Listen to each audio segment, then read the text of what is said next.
मैं बबीता निषाद समस्त देशवासियों को जय हिंद जय भारत करते हुए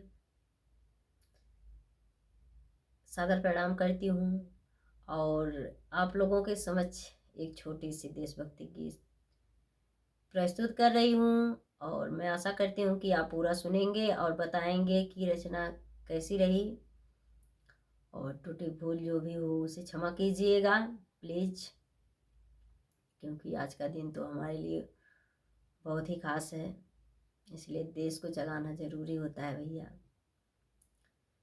तो 2 लाइन हम लेके आए हैं और जो टूटी भूल होगी उसे क्षमा कीजिएगा। 26 जनवरी शुभ दिनवा के झंडा फहरावल जाई, झंडा फहरावल जाई हो।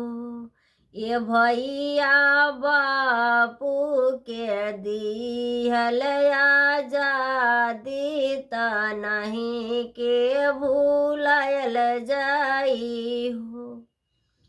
ये भैया बापू के दिहल आजादी त नहीं के भूलायल जाई हो।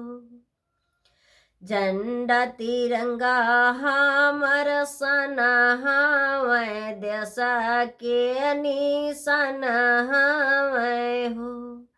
झंडा तिरंगा हमर सन हवै, देश के निशान हवै हो।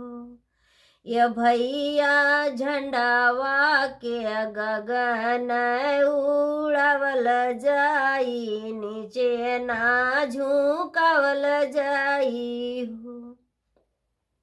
ये भैया झंडावा के गगने उड़ावल जाई, नीचे ना झुकावल जाई हो।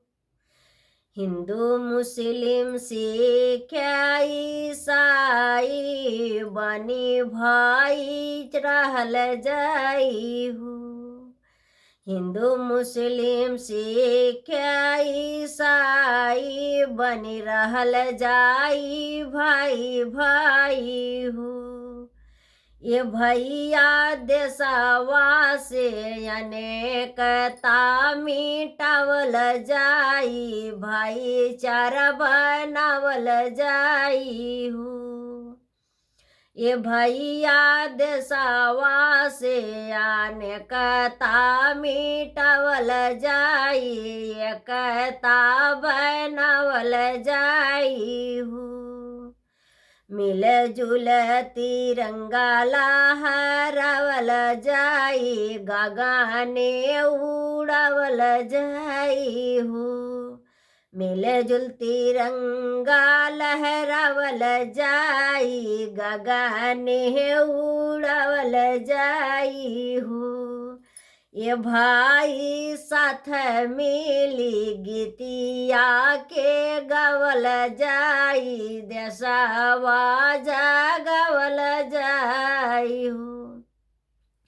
ये भाई एक साथे गीती मिल गावल जाई, देश जगावल जाई हो।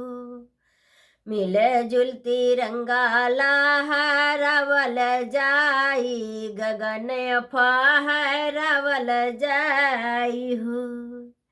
ये भैया एक साथे गीत मिली गावल जाई, देश जगावल जाई हो। भारत माता की जय, भारत माता की जय।